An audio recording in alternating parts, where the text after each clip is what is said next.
No, that was. I mean, you're exactly right. I mean, to start the game that way, it was electrifying. I think when Martinez made contact, that was the most noteworthy thing in the first couple innings. Just strikeout after strikeout, power fastball. He threw a couple breaking balls in there, and then relied a little bit more on his breaking ball as the outing went along, and got a little tired at the end. But kind of entering the game, being able to set a tone, obviously with a good fastball like that is a pretty good showing. Yeah, as long as he scores on those balls that are close. He was really determined to score because I think he felt pretty bad that he didn't score for Altuve the time before. And we're reading on contact. He was way off, so any ground ball, he's probably going to be close to safe. And as he got back, he slipped. So, he was pretty determined. That's about as top-end speed as he's got. And Reddick had picked him up the time before. So he can be a dynamic base runner, base stealer. And again, all of these are new experiences for him. I think oftentimes you get in teams where you want them to be ready so fast, so soon when they get to the big leagues. Another learning experience for him.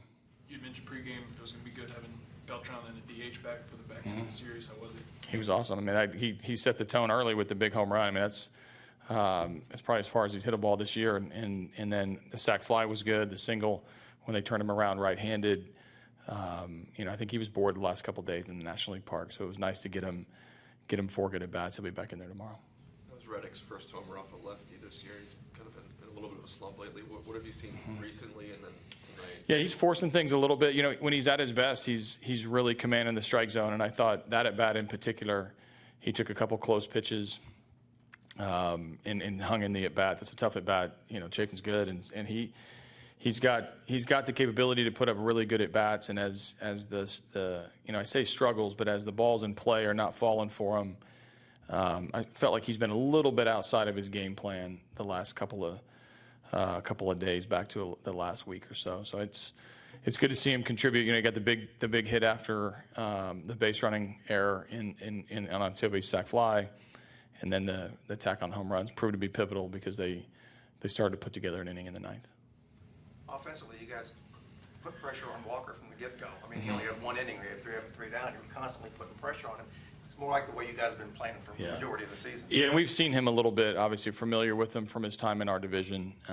But we did put really good at-bats together. I mean, up and down the lineup, everybody had at least 1, if not 2, really good at-bats. Some guys had 3 and 4 good at-bats. So that's more of a complete offense. Obviously, we've seen that a lot this year to accumulate the runs that we have. So happy that our guys, had a chance to score in a lot of different innings. It was every inning it felt like we were putting some form of pressure on them. Stole a couple bases, had some good base running plays, got some big hits, hit the ball at the ballpark a couple times. You do all of that in one 9-inning game, we're going to score a lot of runs.